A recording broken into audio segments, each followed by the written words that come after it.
setelah ini kita akan mendengarkan satu ceramah yang akan diaturkan oleh Al-Mukarram Kiai Haji Alawi Nurul Alam Al-Bantani. Dengan hormat kami silakan. Sallu ala Nabi Muhammad.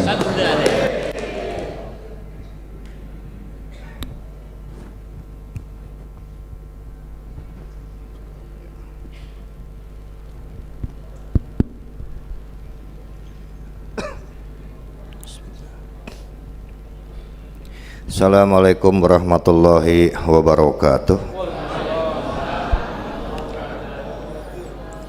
Alhamdulillahilladzi anzala rahmata wal maghfirata wal barakata wassalamata wasihata wa quwwata fi kulli ahlil baitihi wa li sunnati wal jamaah ila yaumil qiyamah.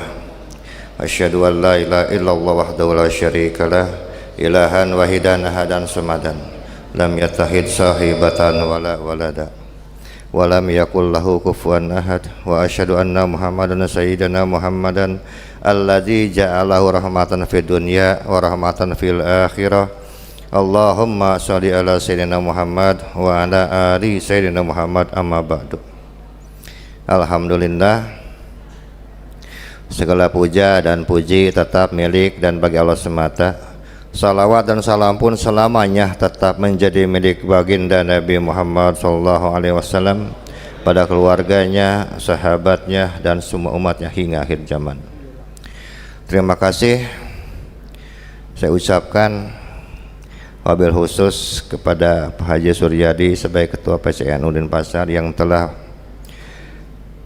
menyempatkan bersilaturahmi dengan kami, kemudian memberikan tempat yang seluas-luasnya.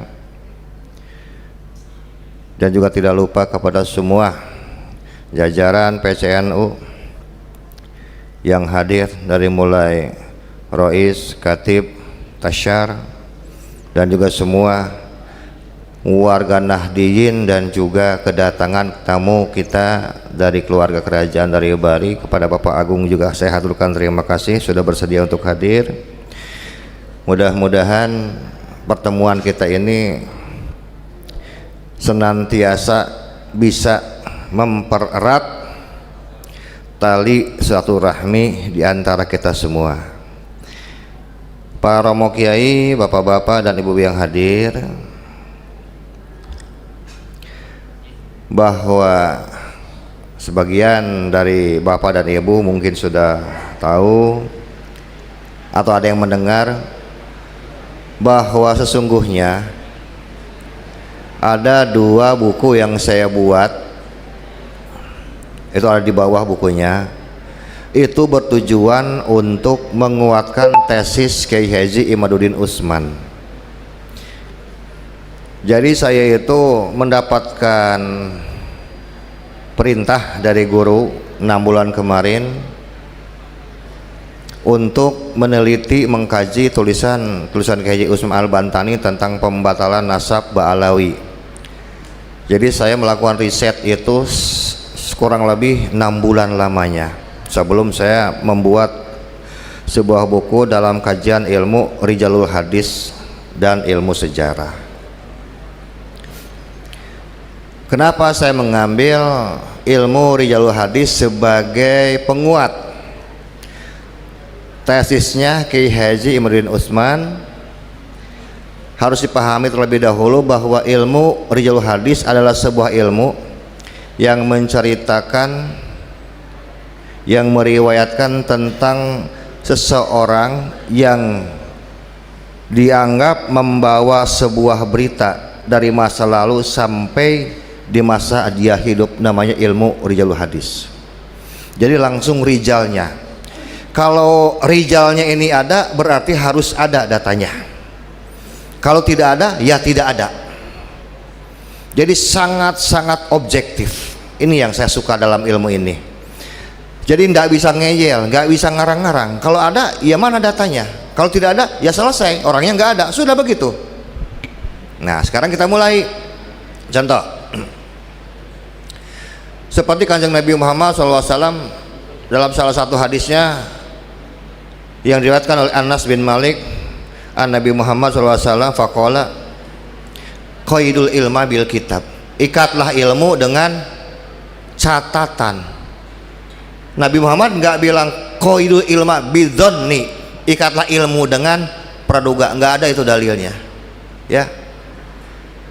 Ikatlah ilmu dengan catatan, artinya Nabi Muhammad mengajarkan kepada para sahabat untuk ilmiah, harus ada catatan, karena catatan inilah yang akan menjadi bukti dan alat bukti. Dalam fikih pun harus ada, bukti itu ada 6, alat bukti harus ada 5. Kalau tidak ada satu saja gugur semua. Nanti kita bahas. Kita bicara rijalnya. Tadi kan Anas bin Malik. Anas bin Malik ini posisinya adalah sebagai bukti adanya riwayat dari Kanjeng Nabi Muhammad Sallallahu Alaihi Wasallam. Mana alat buktinya? Alat buktinya adalah hadis yang tertulis 2. Jadi Anas bin Malik ya bukti, ya juga saksi tentang adanya Kanjeng Nabi Muhammad Sallallahu Alaihi Wasallam. Dan tidak mungkin akan kita artikan bahwa ikatlah ilmu dengan tulisan itu nanti saja kalau aku sudah meninggal baru tuliskan, nggak mungkin. Karena penulisan itu sudah ada di zaman Kanjeng Nabi Muhammad Sallallahu Alaihi Wasallam. Bukan hanya bentuk ketaatan dan kepatuhan, tapi ini bentuk tanggung jawab ilmiah untuk umatnya. Jadi kalau ada orang yang bilang mana katanya yang menyatakan syarat harus ada kitab sejaman, ya ini hadisnya. Dan hadis ini ada beberapa redaksi mendekati hadis masyhur. Jadi harus kita pahami yang namanya kitab itu kan lembaran-lembaran yang dijilid, namanya kitab. Dan itu terjadi kurang lebih 150 tahun atau mungkin tepatnya pada zamannya Khalifah Harun ar-Rasyid yang memerintahkan kepada Imam Malik bin Anas untuk menyatukan semua catatan fikih dan hadis dan dibundel jadi satu, dijilid, namanya kitab. Kan sudah barang tentu kitab yang dulu dijilid zaman Malik bin Anas ini kan ada jalur periwayatannya, betul enggak Pak? Imam Malik bin Anas mengambil jalur dari mana? Contoh, Imam Malik bin Anas an Imam Syihab Az-Zuhri an Maula Ibnu Umar an Ibnu Umar an Umar bin Khattab an Nabi Muhammad sallallahu alaihi wasallam. Jadilah kita al-Muwatta. Lah itulah yang menjadi bukti dan alat bukti. Kalau misalnya jalur Irak, misalnya dari Imam Abu Hanifah, Imam Abu Hanifah an Hamad bin Salamah an Imam Abu Hanifah an Hamad bin Salamah an Ma'ruf al-Kharaki an Ibnu Mas'ud an Ali bin Abi Thalib an Nabi Muhammad sallallahu alaihi wasallam. Ini namanya perawi. Perawi pasti akan dicantumkan dalam silsilah, dalam rantai periwayatan untuk menunjukkan bahwa mereka itu betul-betul ada. Dan semuanya akan mengacu kepada syarat bahwa sekarang setiap pencatatan harus ada perawi dan berita yang dibawanya bitatabu'i, secara estafet. Tadi estafet itu namanya.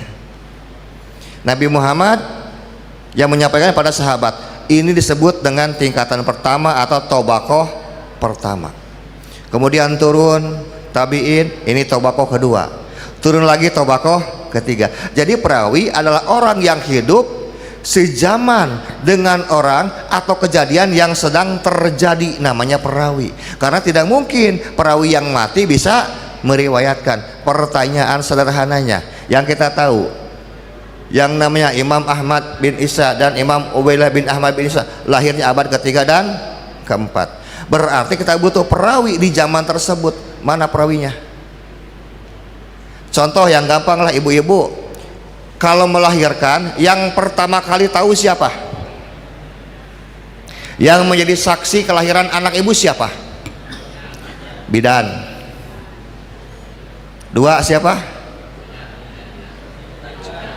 Bisa ibu bapaknya, bisa suaminya, betul. Kemudian siapa lagi? Tetangganya. Apalagi budaya NU kan suka ada, betul enggak? Inilah yang disebut dengan kesaksian.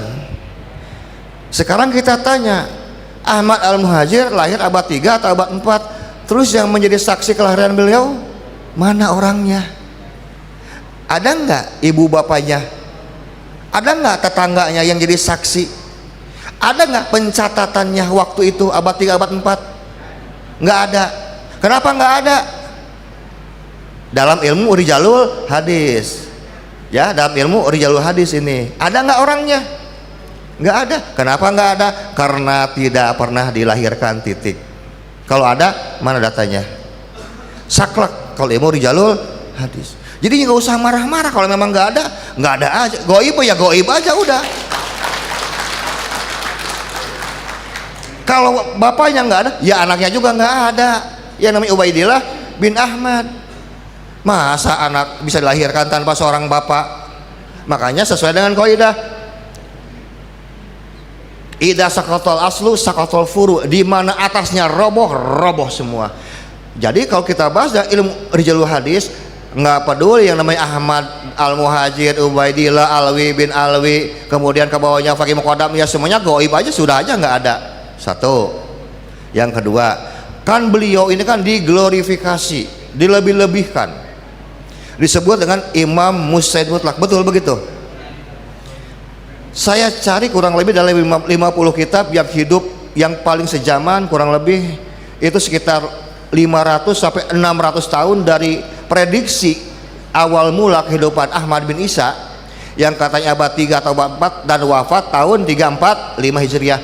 Ya aneh sebetulnya, kok bisa ada orang meninggal 345 Hijriah, lah orangnya sendiri nggak pernah dilahirkan kok. Saya bilang, kapan matinya? Lahir aja enggak, belum lahir udah mati. Aneh lagi, aneh, tambah aneh kalau saya itu. Beliau disebut dengan mustahid mutlak. Beliau kan ini dalam kitab-kitab Alawi kan diriwayatkan beliau ini terlahir dari seorang bangsawan, bahkan sebut dari keturunan kerajaan yang hidupnya sangat enak, sangat mewah, mendapatkan privilege luar biasa. Dengan itu beliau sekarang diberikan waktu untuk sekarang menimba ilmu tafsir Quran, ilmu hadis, sejarah, fikih, sastra, semua. Kurang lebih sampai umur 43 atau 48 tahun, atau kurang lebih antara tahun 317 sampai 322 Hijriah. Ini adalah usia yang matang untuk seseorang, pantaslah kalau disebut dengan mustahid, pantas disebut dengan imam mustahid. Yang jadi pertanyaan, tidak mungkin seorang menjadi mustahid kalau nggak jadi santri dulu. Betul nggak Pak? Pertanyaannya dalam ilmu rijalul hadis, guru ngajinya siapa? Guru Qurannya siapa? Hadisnya siapa? Guru sekarang fikihnya siapa? Guru sekarang sastranya siapa? Ngajinya di mana? Di kota apa? Masjid apa? Pesantren apa? Dari 11.000 jalur periwayatan yang saya cari, tidak ada satupun yang mengenal yang namanya Ahmad bin Isa. Artinya beliau itu ya bukan seorang mustahid, bahkan bukan seorang santri juga. Karena apa? Tidak terkonfirmasi pernah masantren, pernah nyantri, pernah ngaji kepada beberapa ulama pembesar yang hidup di zamannya di kota Basrah. Sedangkan yang paling masyhur, yang betul-betul kalau misalnya betul dia hidup, harus sejaman dengan Imam Muhammad Ibnu Jarir At-Tabari tahun 270 Hijriah, betul-betul sejaman. Dan Imam Ibnu Jarir At-Tabari memiliki ratusan para ulama yang yakin akan direferensikan untuk mendidik seorang Ahmad Al-Muhajir karena berasal dari keluarga terpandang. Apakah sekarang ada murid-murid Imam Muhammad Jarir At-Tabari yang meriwayatkan bahwa mereka punya murid yang namanya Ahmad Muhajir? Tidak ada. Dicek dalam kitab Al-Basri, itu adalah kumpulan ulama-ulama yang hidup di Basrah khusus, jumlahnya ribuan, tidak ada satupun. Kita cek dalam kitab Tarikh At-Tabari, di mana di dalamnya ada 70.000 nama ulama yang tidak kenal satupun dengan Ahmad bin Isa. Kan ini aneh. Tapi jadi imam mustahid, tapi nyantri nggak pernah, lahir juga nggak tahu di mana, tiba-tiba jadi mustahid mutlak, luar biasa. Saya bilang ini orang ini. Nah, inilah kajian ilmu rijalul hadis. Makanya saya meyakini 100%. Jadi saya bukan copy paste. Kita riset. Kayak Imad, saudara saya riset. Tuh Bagus Mogi juga riset, Manhem Ali juga riset. Semuanya melakukan riset dan memiliki jawaban yang sama. Nanti masalah bab nasab mungkin ada sedikit perbedaan karena beda kajian. Tapi tujuannya adalah untuk menguatkan bahwa tesisnya Kiai Imad itu betul. apalagi namanya Ubaidillah. Itu betul-betul tidak ada. Saya cek dari 4 nama, Abdullah, Abdillah, Ubaidillah, dan Ubaidullah, itu tidak ada. Bin Ahmad itu, bin Isa. Bahkan kalau kita mau melihat kepada salah satu catatan dari Imam At-Tabari dalam kitab tarikhnya, itu kan disebutkan oleh beliau, Ba'alawi awal bil Basrah, ada keluarga Ba'alwi yang berasal dari Basrah. Lalu siapa namanya? Nah, ini yang menarik. Kalau menurut catatan beliau adalah Ahmad bin Ali bin Isa bin Zaid, yang kemudian bersambung kepada Ibnu Abbas bin Abi Muthalib mim Bani Muthalib. Ternyata yang lahir di Basrah itu bukan sekarang Ahmad bin Isa versi Ba'alawi yang diberikan gelar Al-Muhajir. Ternyata bahwa Ahmad bin Ali bin Isa ini adalah kekerabatannya dari kepada Bani Muthalib, bukan kepada Alawiyin, tidak bersambung kepada Kanjeng Nabi Muhammad Sallallahu Alaihi Wasallam. Jadi mereka bukan zuriyah Nabi, tapi zuriyahnya Ibnu Abbas. Dan kalau sekarang saya dipaksa untuk meyakini keterangan dari Imam Ibnu Jarir At-Tabari, ini sudah ada pencangkokan nama lagi. Ya, mentang-mentang jago nyangkok dicangkok terus gitu ya. Inilah yang bikin orang Sunda bilang bikin hareudang Ba'alawi.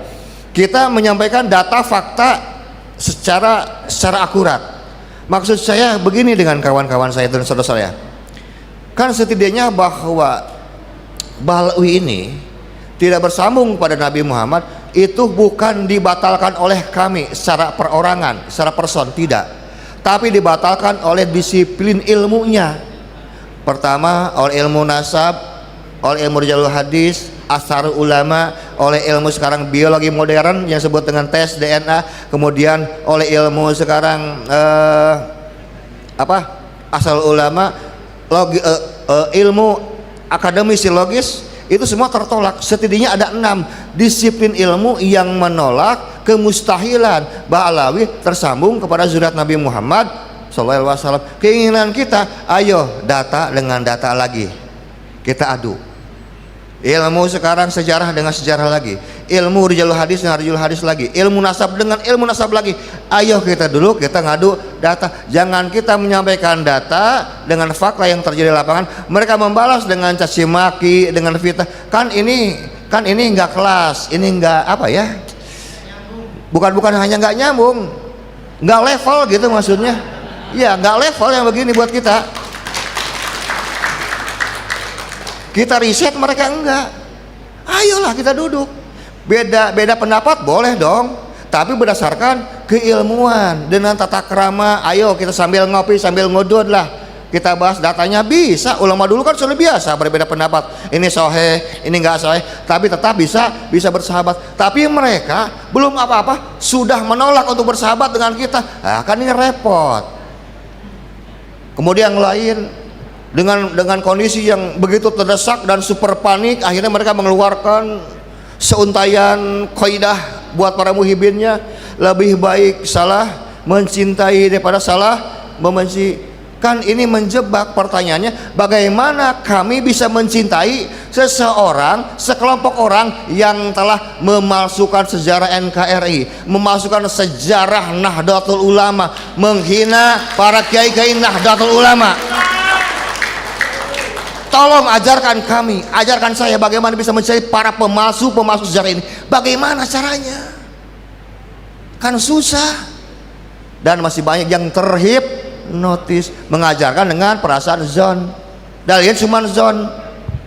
Nah, dalam buku saya di bawah dibahas dengan 4 mazhab, termasuk ucapan Imam Syafi'i. Kata Imam Syafi'i bagaimana itu tentang zon? 4 mazhab itu mengharamkan zon, di mana ada data, ada dalil yang harus dipakai. Bagaimana sih saya bilang, tahunan kita ngaji di pesantren, ya kita kan ngaji pesantren pakai data, betul nggak? Kitab itu data. Pas sekarang ada Ba'alawi, kenapa datanya dibuang terus pakai zon? Aneh ya, aneh. Jadi ini bukan hanya sekadar fanatik buta. Makanya Imam Jarir Asyuti pernah bilang begini, untuk mengalahkan seorang ilmuwan hanya dibutuhkan satu fakta. Tapi untuk mengalahkan orang dungu, engkau berikan 40 fakta, mereka tetap akan menolak. Terbukti sekarang. Karena melihat rokok saudara saya masih ada setengah batang lagi, ya saya akan terus sedikit supaya saya biar beliau lebih menikmati tarikannya, kan begitu. Nah ini yang ingin, ini juga saya ingin ini juga hasil riset saya. Ini di bawah adalah ya, bukunya bisa nanti dilihat. Kan selama ini jarang orang membahas nasab berdasarkan keluarga, langsung gen. Saya akan membahas secara keluarga, bahwa keluarga Nabi Muhammad SAW dengan Balawi ini benar-benar berbeda dan benar-benar tidak tersambung. Kalau keluarga Nabi Muhammad SAW kita ambil sekarang dari Sayyidina Muhammad SAW, ini dari Sayyidina Husain dan Hasan, ini berasal dari Nabi Muhammad SAW, min Rasulullah SAW, min Sayyidah Fatimah Az-Zahra, min Ali bin Abi Thalib, min Bani Muttalib, min Bani Hasim, min Bani Adnan, min Bani Ilyas, min Bani Kinanah, min Bani Ismail, min Bani Ibrahim, bin Bani Falih, min Bani Abir, bin Bani Syalih, bin Bani Arfashad, bin Sam bin Nuh. Ini darah mulia Nabi Muhammad diwariskan dari sana, dari Abir bin Sam bin Nuh. Balawi juga sama, dari Nabi Nuh, hanya beda jalur. Nah saya bacakan sekarang jalurnya keluarga Balawi ini.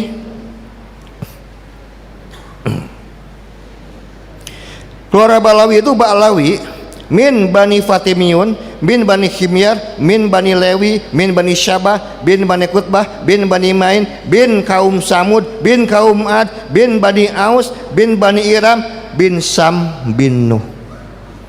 Yang ini ke Arab, yang ini ke Yaman. Ketemunya di mana? Di Sam bin Nuh. Karena Iram, karena Abir itu punya anak 3, Falih, Samud dan Yoktan. Falih turunlah ke bawah sekarang ke Nabi Ibrahim, Samud dan Yoktan ke Yaman, dan mereka beranak pinak dari tahun 2200 sebelum Masehi. Jadi kalau ada orang yang mengatakan bahwa sekarang kalau saudara kita Balawi, bukan, jangan disebut sekarang keturunan Yahudi, tapi ada darah Yahudi, ya itu lebih enak lah ya. Ada darah Yahudi, ya betul. Bahkan sangat besar kemungkinan ada darah kaum Ad dan kaum Samud, dan nggak mungkin Nabi Muhammad punya darah dari kaum Ad dan kaum Samud karena dijaga oleh Allah. Jadi jangan maksa, kalau nggak nyambung ya nggak nyambung aja.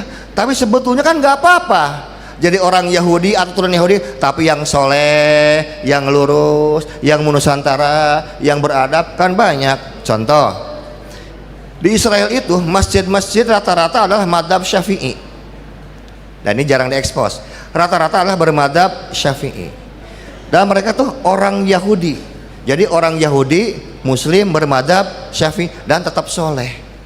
Terus kenapa sekarang orang-orang yang turunannya begitu jauh tidak bisa soleh, padahal sama-sama punya darah gen haplogrupnya G. Jadi haplogrup G itu secara penyebaran yang tadi dibaca itu 1500 tahun sudah terdahulu mereka hadir di Yaman sebelum haplogrup J yang turun kepada Nabi Ibrahim alaihissalam. Jadi haplogrup G itu sudah duluan turunnya. Ini sudah membumi. Nah, dari sini dengan sempurna haplogrup yang memang mewarisi sifat-sifat inti, sifat-sifat primer dari kakek, ini tidak bisa ditolak, pasti ada saja yang terbawa karena sifat inti, sifat primer. Kalau anak macan ya anaknya harus macan, anak kucing ya anaknya harus kucing. Kalau Yahudi anak cucunya pasti akan bawa sifat-sifat Yahudi, itu pasti Pak. Orang Sunda, orang Jawa, orang Bali, orang Padang, pasti anak cucunya akan bawa sifat-sifat gen primer dari leluhurnya. Seperti itu nggak bisa hilang. Nah inilah sesuatu yang memang Allah berikan sebagai sebuah hujah yang paling kuat dengan tes DNA. Tapi kan tidak penting kalau buat saya itu tes DNA itu, karena tidak diwajibkan, dan orang masuk surga juga kan nggak ada tesnya harus tes DNA kan gitu. Syaratnya kan syahadat sebetulnya kan ya, bukan tes DNA. Hanya sekali lagi bahwa ini saya jadi termotivasi dengan tesis saudara saya ini untuk membuat sebuah kajian dalam ilmu rijalul hadis. Jadi penolakan Balawi ini yang saya buat dalam buku ini semuanya 96 bab. Edisi pertama 40 bab, yang sekarang 13 bab. dan masih ada lagi 2 bab yang sedang disusun. Sebelum saya kemarin ke Banyuwangi ke Bali, saya baru selesai 96 bab. Judulnya ya sopan-sopan asik banget kalau buat saya. Judulnya cuma begini aja, judulnya tuh edisi ketiga, konspirasi Dajjal dan kesesatan Ba'lawi di Nusantara. Ini karena bab akidah. Saya nggak main-main karena kita punya data, fakta, bukti. Ini saya bilang datanya. Mereka mengatakan mereka ada Ahlussunnah wal Jamaah. Mereka bukan Ahlussunnah wal Jamaah, kecuali apa yang tampak oleh mata kita, seperti sholatnya sama seperti sholat kita mazhab Syafi'i, bacanya sama dengan itu, tapi dalamnya tidak. Apa buktinya? Tunggu saja Pak bukunya, nanti akan kita launching. Jadi sudah ke orang Sunda bilang geus kagok basah, geus kagok jibruk, sudah terlanjur basah, masuk aja sekalian. Kenapa? Saya dan kawan-kawan, saudara semua, karena apa? Karena ini mencintai NKRI, mencintai Pancasila, mencintai kebinekaan, mencintai kerukunan, mencintai para romo kiai kita. Ketika mereka sekarang dengan lantang, dengan belak-belakan menghina NU, menghina kiai-kiai kita, sekarang kita akan terbalik. Sekarang kita belak-belakan membela NU dan membela kiai-kiai NU. Lalu kenapa kita yang disalahkan? Kenapa kita yang disalahkan? Kan kita santri, kita membela kiai-kiai kita kok. Dan yang lebih menyakitkannya lagi, betapa banyak para kiai-kiai NU yang justru ikut dengan rombongan mereka, satu gerbong dengan mereka. Padahal yang dihinanya ada kiai-kiai NU, orang-orang NU. Terakhir, saudara-saudara kita, Alap Mataram itu sudah mengidentifikasi bahwa jumlah makam palsu itu ada 3.000, dan saat ini baru 260 yang dibongkar, dan 100% nggak ada mayatnya. Jadi kalau saya curiga, ini kalau ada makam yang sudah namanya Habib, apa perlu dibongkar semua gitu? 260, apa itu bukan bukti? Apa itu bukan fakta? Kan ini fakta. Dan masih aja orang masih banyak bawa orang-orang NU, ibu-ibu muslimat ya, jarah makam Habib, nanaonan syukurang mah. Kan masih banyak tuh makam para kiai, para ulama kita. Kenapa harus makam ke Habib? Memangnya jasa mereka buat Indonesia apa coba? Apa? Ngajarkan sholawatan, konser. Pernah ngajarin sekarang bab wudu, bab niat, baca kitab, ngalogat? Nggak pernah. Cuman keuntungan mereka itu aja satu, cuman lebih ganteng aja.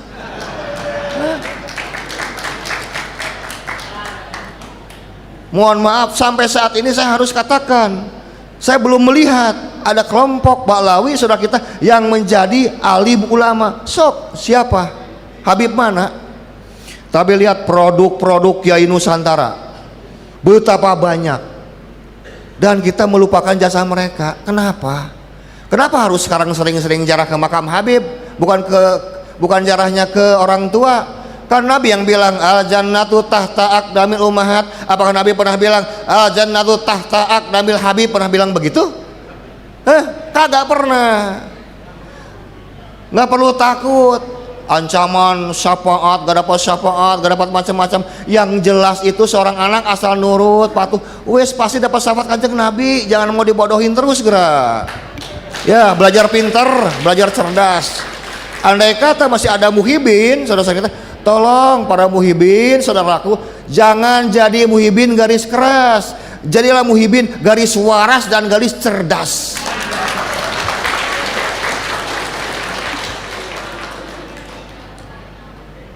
Jangan anggap saya marah saya mah bukan begini, belum, ini cuma ngobrol ya. Cukuplah segitu ya. Mudah-mudahan ada manfaat dan berkah untuk semuanya, dan kita kembalikan kepada moderator. Mangga Faris, atur nuhun.